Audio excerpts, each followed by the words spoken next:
अंतरिम बजट पे बात करने के लिए हमारे साथ हैं finance secretary TV Somanathan sir और DIPAM secretary Tuhin Kanta Pandey sir.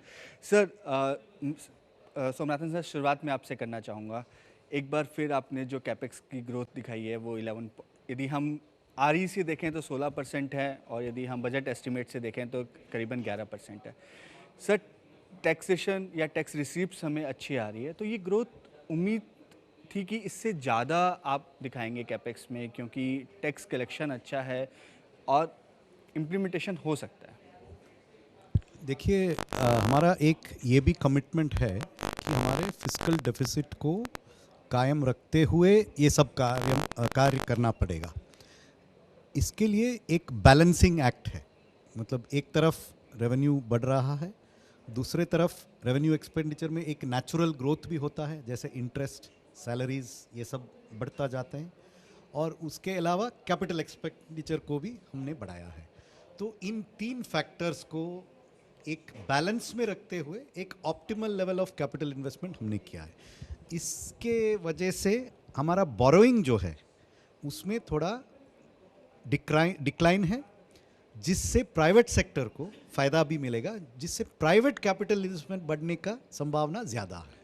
तो ये एक बैलेंस है। अगर सरकार ज़्यादा से ज़्यादा बोरो करते जाएंगे तो उसमें एक क्राउडिंग आउट इफेक्ट भी हो सकता है, इंटरेस्ट रेट्स में असर पड़ सकता है, और इससे प्राइवेट कैपिटल इन्वेस्टमेंट का नेगेटिव असर भी पड़ सकता है। तो इसलिए हमने एक बैलेंस्ड अप्रोच लेकर वो इम्पेटस जो है, we are still growing, it is not a small increase from 10 to 11 is a very big increase. मतलब वो 10%, वो ह्यूज बेस में 10% है, छोटा बेस में 10% नहीं है।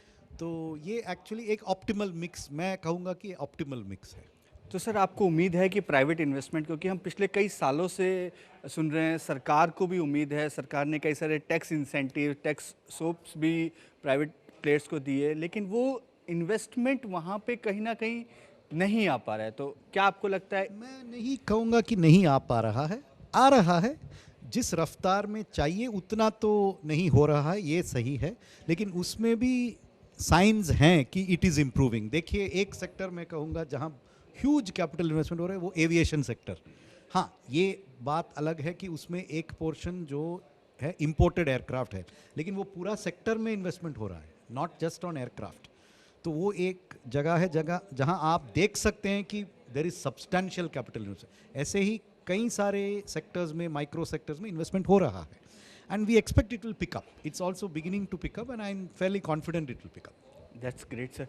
सर, डिसइन्वेस्टमेंट की बात करें, उम्मीद, एक तरफ बाज़ार बहुत अच्छा चल रहा है, उम्मीद है कि बहुत अच्छा डिसइन्वेस्टमेंट होगा। आपने प्रेस कॉन्फ्रेंस में भी एक फिगर बताया कि हमने इतना वैल्यू क्रिएशन किया है, तो ये कहें कि अब वैल्यू क्रिएशन पे ज़्यादा जोर रहेगा डिस्पाइट ऑफ स्टेक सेल करने में? देखिए, एक जो पहले धारणा बन गई थी कि जो disinvestment is equal to DIPAM, हम उसको डिस्पेल करना चाह रहे हैं। DIPAM is public asset management. यदि हमारे 61 लिस्टेड कंपनीज हैं और 16 पीएसबीज हैं, पब्लिक सेक्टर बैंक्स हैं, और पब्लिक सेक्टर इंश्योरेंस कंपनीज हैं, तो उनकी स्थिति कैसी हो, उनके स्टॉक्स की वैल्यू कैसी हो, उसमें जो इन्वेस्टर्स आए हैं उनको रिटर्न्स कैसे मिल रहा है, इसका दायित्व भी हमारे पर है। यदि हम सिर्फ यही कहेंगे कि हम बजट के लिए कितना पैसा ला सकते हैं, हम इसके लिए नहीं हैं। हमारा काम है public asset management.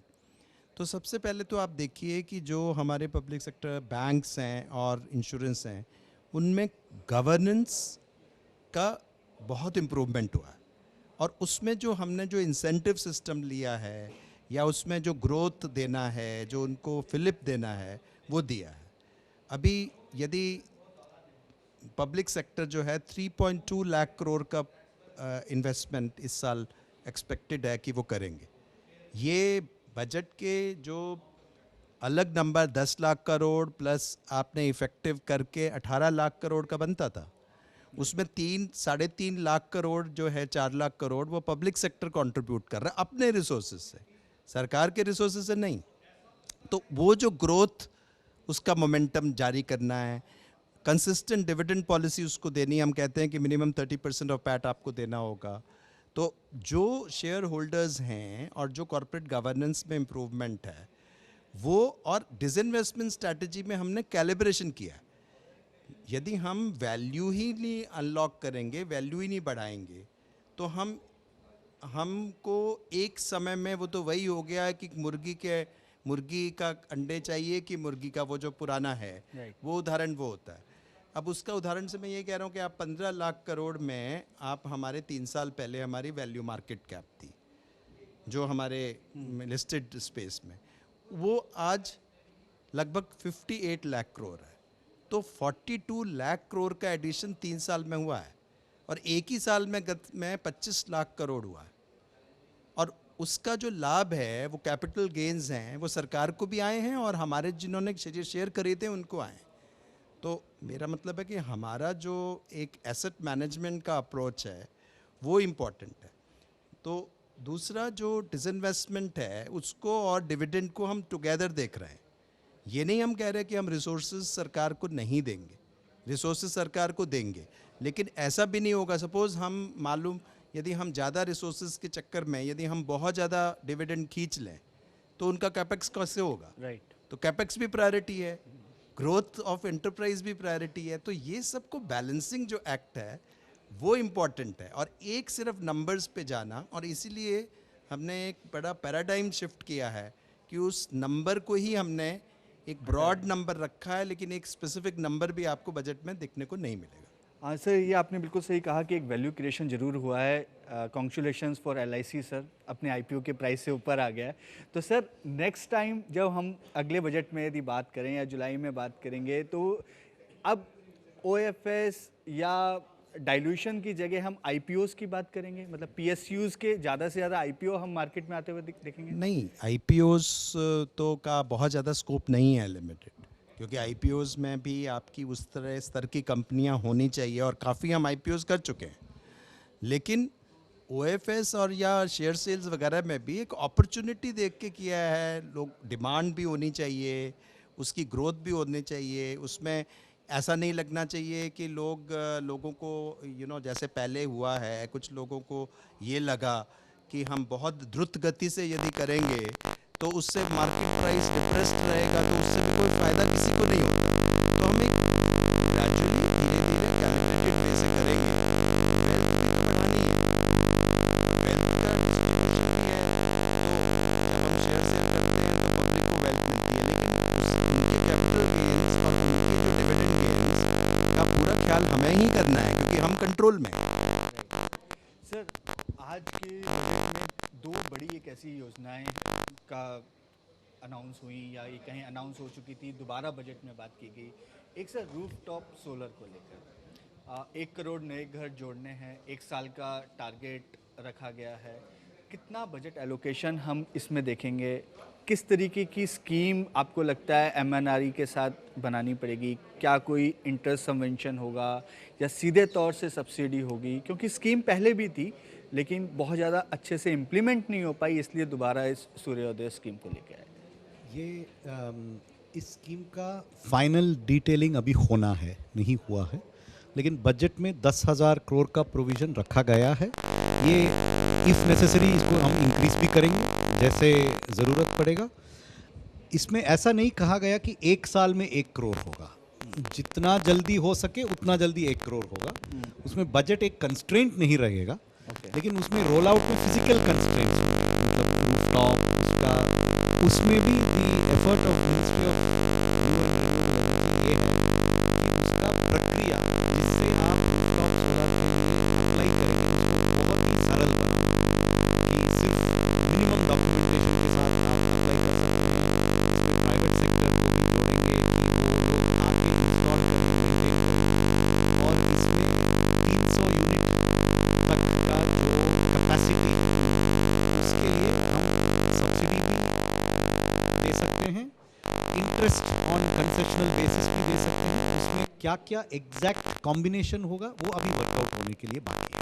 Sir housing जो स्कीम है अर्बन एरिया के लिए काफ़ी लंबे समय से डिस्कशन इस पर चल रहा है सर, कब तक उम्मीद है कि ये एक रोल आउट हो जाएगी? कितना ये अभी it is under discussion, pretty soon I think the details will be announced. Tuhin Kanta Pandey sir, आपसे पूछना चाहूँगा कि कई ऐसे पाइपलाइन में डिसइन्वेस्टमेंट की कंपनीज़ हैं, चाहे हम बीएमएल की बात करें, शिपिंग कॉर्पोरेशन की बात करें, क्या स्टेटस है सर? आईडीबीआई बैंक मतलब उम्मीद कर रहे थे कि इस फाइनेंशियल ईयर में हो जाएगा, लेकिन अब लग रहा है कि नेक्स्ट फाइनेंशियल ईयर की तरफ होगा। क्या आप कोई स्टेटस दे पाएंगे इन कंपनीज का, कब तक हम उम्मीद कर सकते हैं कि इनका भी निवेश होगा? जो रणनीतिक विनिवेश है, स्ट्रेटेजिक डिसइन्वेस्टमेंट, वो एक लंबा प्रोसेस है।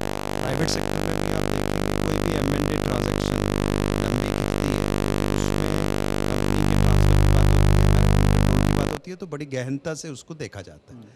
अब हमारे पब्लिक सेक्टर में बहुत सी जगह पे बहुत सारे अच्छे अच्छे सिटीज़ में बहुत इंपॉर्टेंट रियल एस्टेट जो कि ऑपरेशनल कंपनी के लिए आवश्यकता नहीं है, उसको अलग करना भी, अब लिस्टेड कंपनी होगी, उसको चूँकि वो लिस्टेड कंपनी है उसे डीमर्जर करना पड़ेगा, उसका एक अलग प्रक्रिया है। तो वो सारी जो हमारी ट्रांजैक्शंस ऑनगोइंग है और हमारे तो वेबसाइट में है कि कौन है और लगातार पार्लियामेंट में बताते हैं, वो सब जारी हैं, लेकिन वो एक थोड़ी लंबी प्रक्रिया से गुजरती हैं। किसी में डीमर्जर इशू आ जाता है, किसी में स्टेट गवर्नमेंट की लैंड का NOC आ जाता है, और लेकिन ये सभी जारी हैं। तो हम उम्मीद कर सकते हैं sir IDBI next financial year के फर्स्ट क्वार्टर में हो जाए? नहीं, मैं ऐसा कोई समय आपको इस तरह से देने नहीं करूँगा, क्योंकि इसमें कई सारे लोग शामिल हैं, इसमें रिजर्व बैंक ऑफ इंडिया भी है, तो एग्जैक्ट समय हम नहीं कह सकते, बट हाँ प्रक्रिया जारी है। सर स्टेट्स को आपने इस बार जो बजट दिया है 75,000 करोड़ का सर? स्पष्टीकरण देना चाहूँगा। टोटल अमाउंट 1,30,000 करोड़ प्रावधान है। ठीक है sir. Capital investment loan 50 year interest free, Right, sir. उसमें 75,000 रिफॉर्म लिंक्ड होगा। ओके सर, अभी तक का सर रिस्पांस कैसा रहा है? क्योंकि सर लास्ट ईयर बहुत अच्छा रहा है, और इस साल रिवाइज्ड एस्टिमेट्स में हम 1,05,000 करोड़ का प्रावधान रखे हैं, और इस स्कीम के कारण स्टेट्स में भी कैपिटल इन्वेस्टमेंट में जो प्रायोरिटी देना है वो बढ़ गया है, क्योंकि हमारे स्कीम में एक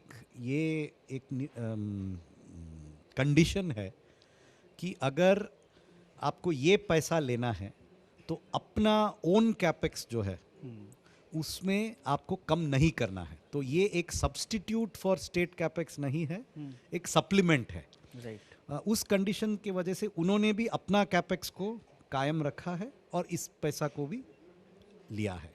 तो it has had a very good impact on state capital expenditure. ये तो सर एक, यदि आप अलाउ करें तो एक सवाल में सर, जो आप कमेटी बनाई गई थी सर पेंशन को लेकर, उसको आप चेयर कर रहे हैं सर, क्या स्टेटस है सर? क्या कब तक हम उम्मीद कर सकते हैं? The committee is doing its work. We have had consultations with associations, राज्य सरकार, हर सेक्टर के साथ हमने कंसल्टेशंस किए हैं, हमने कुछ कैलकुलेशंस भी किए हैं, हमारा काम अभी भी जारी है। तो सर एक सवाल और मैं कैपिटल एक्सपेंडिचर पे पूछना चाहूँगा सर। कई मिनिस्ट्रीज ऐसे हैं जो बहुत अच्छा कर रही हैं, जैसे रेलवे है, डिफेंस है, रोड ट्रांसपोर्ट है, लेकिन कुछ मिनिस्ट्रीज ऐसी हैं जिनका रोल आउट या आउटले ज़्यादा नहीं हो पा रहा है। तो क्या सर कुछ शिफ्ट करने का प्लान? क्योंकि इस बार भी हमने देखा रेलवे की 6% ग्रोथ आपने दी है पिछले बजट के मुकाबले, तो जो लोग नहीं कर पा रहे उनको इस बार ऐसा नहीं कर पा रहे हैं, लेकिन हमने रियलिस्टिक टारगेट्स हर क्षेत्र के लिए, जो उन्होंने what ever they have realistically anticipated themselves, उसको उनको दिया है। लेकिन हम ये भी जानते हैं कि इसमें एस्टिमेशन में कई सारे इश्यूज हैं, कि कोई आज नहीं कह सकता कि एग्जैक्टली मुझे इतना पैसा यूज़ होगा या मुझे इतना ज़रूरत है। एक एस्टिमेशन कर सकते हैं, लेकिन वो बदल भी जा सकता है। इसलिए हमने ये एक extra amount department of economic affairs में हमने रखा है, जो हम जिस डिपार्टमेंट को ज़रूरत हो वहाँ हम देंगे उसको। सर मेरा आखिरी सवाल आपसे, तो सर क्या उम्मीद करनी चाहिए स्पेशली सर जो डिसइन्वेस्टमेंट की जो कंपनीज़ हैं, क्या नेक्स्ट जब नई सरकार आएगी उसके बाद ही प्रोग्रेस हो पाएगी डिसइन्वेस्टमेंट में, या ये काम चल रहा है, जल्द से जल्द डिसइन्वेस्टमेंट जो प्लान्ड है वो हो जाएगा? देखिए, पब्लिक एसेट मैनेजमेंट एक सतत प्रक्रिया है, वैल्यू क्रिएशन एक सतत प्रक्रिया है, उसमें से डिसइन्वेस्टमेंट एसेट मोनेटाइजेशन भी एक सतत प्रक्रिया है। लेकिन उसको जो ऑनगोइंग ट्रांजैक्शंस हैं वो भी जारी हैं, लेकिन उसको हम इस अपॉर्चुनिटीज़ के बेसिस पे है, मार्केट के बेस पे है, धीरे धीरे ग्रेजुअल है, और इसलिए उसको एक बिल्कुल जिसे कहते हैं ना कि उस तरह से नहीं देखा जा सकता कि हमें मतलब किसी भी तरह से किसी भी प्राइस पे कभी भी ये करना है। Thank you sir, thanks for joining Zee business sir, thanks for giving time sir, thank you. ठीक था सर, ठीक था सर।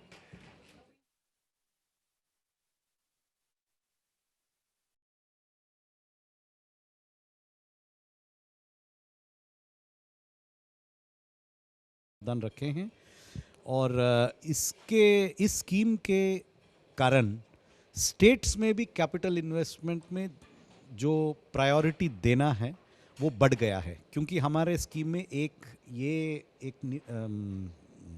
कंडीशन है कि अगर आपको ये पैसा लेना है तो अपना ओन कैपेक्स जो है उसमें आपको कम नहीं करना है। तो ये एक सब्स्टिट्यूट फॉर स्टेट कैपेक्स नहीं है, एक सप्लीमेंट है। राइट। उस कंडीशन की वजह से उन्होंने भी अपना कैपेक्स को कायम रखा है और इस पैसा को भी लिया है। तो it has had a very good impact on state. लेकिन हम ये भी जानते हैं कि इसमें